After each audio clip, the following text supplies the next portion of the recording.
Hai Sobat Ingkrah, hari ini kita akan membahas persoalan hukum keluarga.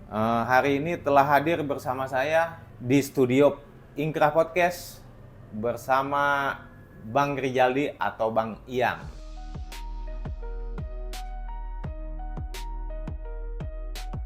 Selamat datang Bang Iyang. Ya, terima kasih Bang Noni. Hari ini kita ingin membahas persoalan perceraian dalam rumah tangga. Nah, kali ini saya ingin kupas tuntas nih Bang Yang. Baik Bang Doni. Masalah perkara perceraian.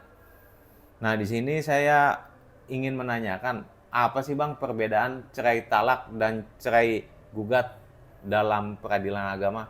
Oh, baik Bang Doni. Jadi, masyarakat itu kadang-kadang tidak memahami ya apa perbedaan cerai talak dan cerai gugat.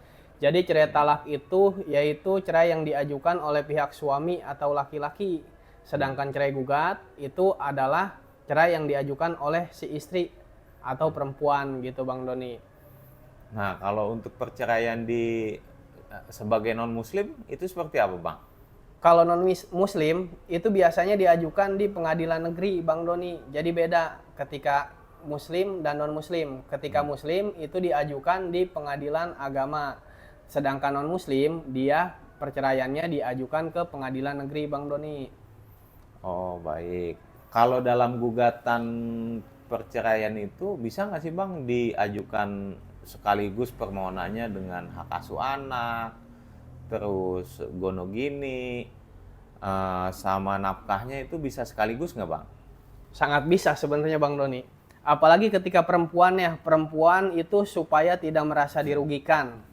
Nah, jadi perempuan itu supaya tidak dirugikan, dia bisa mengajukan yang namanya cerai gugat, hak asuh anak, nafkah anak, dan lain-lain. Contohnya harta bersama segala macam itu bisa dibarengkan. Cuman akan tetapi lebih baiknya secara terpisah. Contohnya gimana? Cerai gugat, hak asuh anak, dan nafkah anak. Nah, itu dulu yang diajukan Bang Doni. Gitu. Nah, kira-kira untuk persyaratannya itu lebih spesifiknya seperti apa sih Bang antara muslim dan non-muslim ini untuk mengajukan gugatan perceraian? Kalau untuk persyaratan, untuk yang agama Islam atau muslim, itu biasanya yang pertama KTP asli, kedua buku nikah asli, ketiga kartu keluarga, keempat itu akte kelahiran anak, kelima itu alamat tergugat atau alamat lengkap yang ingin digugatnya. Contohnya suaminya mau digugat, alamatnya di mana, kita wajib mengetahuinya itu dia di mana gitu. Oke, Bang. Ini Bang, nih kan saya sering kali nih Bang, kadang-kadang suka dapat KTP statusnya cerai mati sama cerai hidup. Nah, itu pembahasannya seperti apa sih Bang? Nih perlu kita ketahui juga nih untuk Sobat Ingkrah juga nih. Jadi gini Bang, kalau misalkan dia statusnya cerai hidup, otomatis dia bercerai sama suaminya atau istrinya. Itu bercerai secara negara sah. Gitu. Sedangkan cerai mati, dia itu ditinggal mati atau ditinggal meninggal dunia oleh si suaminya atau oleh istrinya gitu Bang. Kalau misalkan cerai mati. Kalau untuk administrasinya sendiri itu kalau cerai mati diajukan juga atau seperti apa Bang? Kalau cerai mati secara otomatis sih udah termasuk ya statusnya ya disebutlah janda mati atau duda mati gitu kan, duda yang ditinggal mati gitu kan. Oh begitu, ada duda juga. Iya, ada duren juga Bang Doni, aduh. Ada janda juga ya. Betul Bang Doni. Kalau janda itu bisa kita langsung nikahin nggak Bang? Kalau misalnya setelah putus dari pengadilan Bang? Jadi ketika perempuan itu putus dari pengadilan nih, itu ada yang namanya masa idah. Masa idah itu biasa terhitung sejak terbitnya akte cerai. Itu 3 bulan 10 hari baru bisa dinikahkan kembali gitu. Nah, kalau saya nih sebagai laki-laki mengajukan nih, apakah sama dengan perempuan yang mengajukan Bang? Jelas beda Bang Doni. Gimana itu? Kalau misalkan laki-laki yang mengajukan, itu untuk pengadilannya ya, itu merujuk kepada Undang-Undang Nomor 7 Tahun 89. Di mana gugatan perceraian bisa diajukan sesuai domisili istri tinggal. Jadi kita lihat dulu nih istrinya tinggal di mana. Bang Doni misalkan tinggal di Tangerang, sedangkan istrinya tinggal di Bandung. Itu pengajuannya bisa di Pengadilan Agama Bandung gitu kalau merujuk pasal situ ya. Cuman hukum kita tidak kaku, bisa lah selain itu juga gitu. Jauh juga ya Bang. Terus Kalau laki-laki itu yang saya tahu itu katanya kalau di peradilan agama itu berbeda, Bang. Jadi gini Bang Doni, ketika laki-laki mengajukan perceraian, itu biasanya ada yang namanya akibat-akibat perceraian. Apa aja itu akibatnya? Yang pertama itu masa idah. Masa idah itu masa tunggu selama 3 bulan 10 hari. Jadi si suami wajib mengeluarkan atau membayar masa idah tersebut. Untuk nominalnya itu bisa disepakati dan gimana nanti keputusan hakim. Sedangkan yang kedua ada yang namanya mut'ah. Mut'ah itu kenang-kenangan setelah pernikahan. Misalkan nikah udah 10 tahun nih, mau ngasih ke istri apa, bisa berupa emas, bisa berupa harta. Nah, itu gimana kesepakatannya. Dan yang ketiga itu nafkah anak, kewajiban. Nah, untuk nominal atau besaran yang disebut itu gimana kesepakatan antara kedua belah pihak dan gimana putusan majelis hakim gitu. Terus selain daripada itu ada nggak yang spesifikasi di kalau laki-laki yang mengajukan itu, Bang? Ada perbedaannya nggak dengan cerai gugat antara cerai talak dengan cerai gugat itu? Menurut saya sih sama aja ya, satu kesatuan gitu, jadi masih sama lah gitu.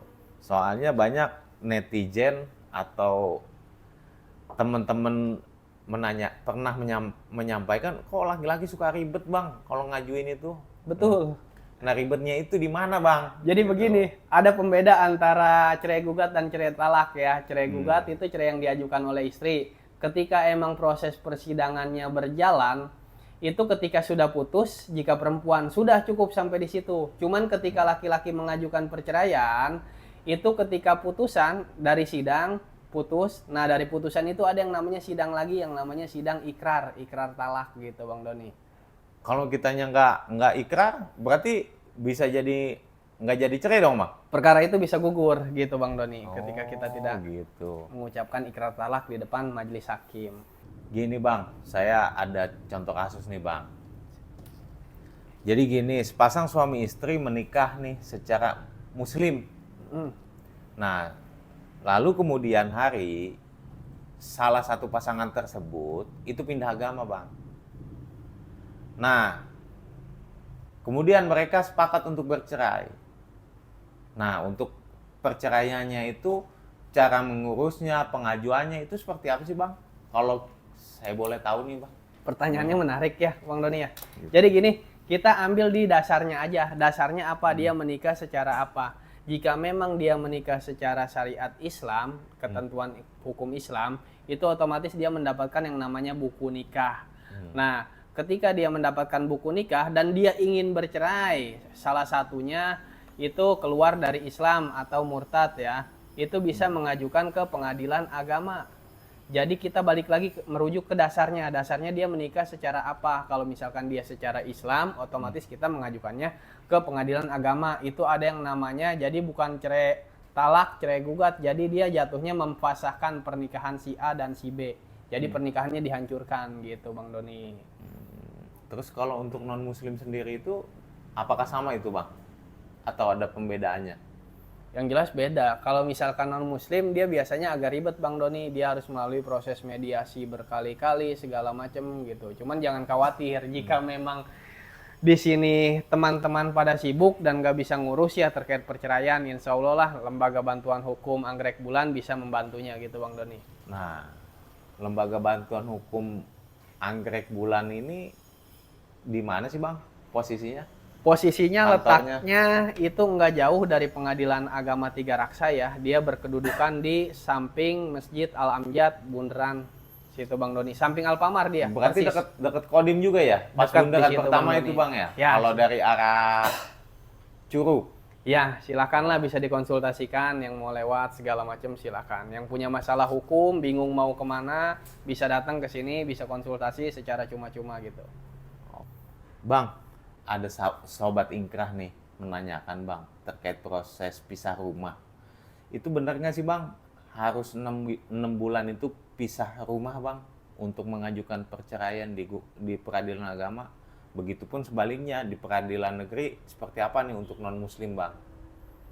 Jadi gini, Bang, kalau untuk terkait pisah rumah, itu di dalam hukum Islam, tepatnya di pengadilan agama ya, Itu diatur dia Bang di dalam Surat Edaran Mahkamah Agung nomor 3 tahun 2023 terkait kamar agama, di mana gugatan perceraian bisa diajukan apabila pasangan suami istri sudah tidak lagi satu rumah, minimalnya itu 6 bulan. Cuman di sini kita bisa sebelum 6 bulan mau mengajukan perceraian bisa dengan ada satu kasus, yang pertama itu KDRT, dan itu pun harus disertai dengan bukti Bang. Gitu. Jadi kalau misalnya kita 4 bulan atau 3 bulan belum bisa Bang? Saran saya sih nunggu dulu. Kalau misalkan kita tidak ada KDRT lebih baik menunggu dulu gitu. Ya kalau orang yang nggak sabaran gimana Bang? Nggak sabaran. Untuk mengatasi orang yang nggak sabaran ini nih, oh saya udah kesel banget kan, kadang-kadang begitu namanya rumah tangga, kesel banget lah nih sama bini sama laki gitu kan, capek gua gini. Nah, untuk menghadapinya itu seperti apa Bang? Lebih baik ditunggu dulu sih, kecuali emang sama-sama sepakat ingin bercerai sebelum 6 bulan pun insya Allah bisa gitu Bang Doni. Oke, baik. Bang Yang nih, saya punya satu kasus lagi nih yang masih dalam unek-unek kepala saya nih Bang. Apa yang membuat pusing Bang Doni? Jadi gini contoh kasus Bang, teman saya ada yang nikah sirih Bang ceritanya. Nikah sirih itu kan di bawah tangan, tidak diakui negara Bang. Nah untuk melegalisasinya itu seperti apa Bang? Dalam peradilan agama, untuk disahkan, diakui dalam negara, itu gimana Bang? Baik, jadi contoh kasusnya gini ya, pasangan suami istri menikah siri, kemudian pengen disahkan cerainya gitu. Nikahnya Bang? Nikahnya diceraikan. Kalau Iya. nikahnya diceraikan itu masuknya isbat. Jika misalkan dia ingin cerai, bisa langsung diceraikan Bang Doni. Jadi dua penggabungan kasus. Oh, Isbatnya gitu. disahkan, cerainya dikabulkan. Itu seperti apa? Nah, itu bisa mengajukan yang namanya isbat cerai, isbat cerai gitu. Isbat nikah cerai? Iya. Oh gitu Bang. Jadi nanti pernikahannya disahkan di pengadilan, nah kemudian cerainya dikabulkan. Itu dua penggabungan Bang Doni. Itu khusus muslim Khusus ya? muslim ya, pengajukan di pengadilan agama gitu. Kalau non muslim nggak ada ya? Nggak ada sepertinya Bang Doni gitu. Oh jadi begitu ya. Nah, terus secara legalisasinya kita dapat apa Bang kalau kita ngajuin Isbat ke cerai. isbat nikah cerai itu Bang? Kalau misalkan secara otentiknya ya, kita akan dapat yang namanya akte cerai gitu. Walaupun dulu pernikahannya siri gitu. Oh gitu. Jadi nanti kita dapat yang namanya akte cerai, pengajuannya yang namanya isbat cerai dia gitu. Nanti dibahas terkait pernikahan sirinya, setelah pernikahan siri punya anak atau tidak, kemudian setelah punya anak ingin bercerai, penyebabnya apa aja gitu. Untuk saat ini sih lebih banyak ya yang saya alami, itu kasusnya 80% terkait judi online Bang Doni. Waduh, Gitu. bahaya juga ya. Iya Bang Doni. Gini Bang, sebelum kita akhiri podcast ini Bang, sahabat Ingkra ingin tahu dong closing statement Abang terkait perceraian dalam hukum keluarga Bang. Jadi gini, untuk sahabat ingkrah ya, lebih baiknya sih kita tidak bercerai. Akan tetapi jika memang lebih banyak kemudorotan ya dan tidak bisa disatukan kembali, ya mungkin jalan satu-satunya yaitu bercerai gitu Bang Doni. Mungkin cukup itu sajalah, saya tidak banyak kata-kata, mungkin itu aja yang bisa saya sampaikan ya. Bang Yang, sebelumnya terima kasih nih sudah mau hadir dalam Ingkrah Podcast hari ini. Banyak ilmu yang Sobat Ingkrah dapatkan hari ini. Namun dalam intinya, dalam hukum keluarga, perkara perceraian, banyak yang kita ulas hari ini. Sebelum saya tutup Bang, ada sedikit inti yang mau saya ulas, yaitu di mana perceraian itu adalah hal terakhir yang harus Sobat Ingkrah lakukan atau upaya hukum yang bisa dapat ditempuh. Saya sih berharap angka perceraian di Indonesia itu bisa turun, Amin. baik itu dalam gugat cerai ataupun gugat talak. Nah, sebelumnya saya terima kasih banyak untuk Bang Yang sudah mau hadir di sini. Mudah-mudahan kedepannya Ingkrah Podcast akan lebih maju lagi dan Amin. pembahasannya nggak cuma hukum keluarga, tapi seputar hukum yang sedang update, yang lebih eksklusif lagi. Terima kasih Bang Yang. Terima kasih untuk Bang Doni. kesediaan waktunya. Saya akhiri kepada Sobat Ingkrah, kita akan lanjut ke episode selanjutnya.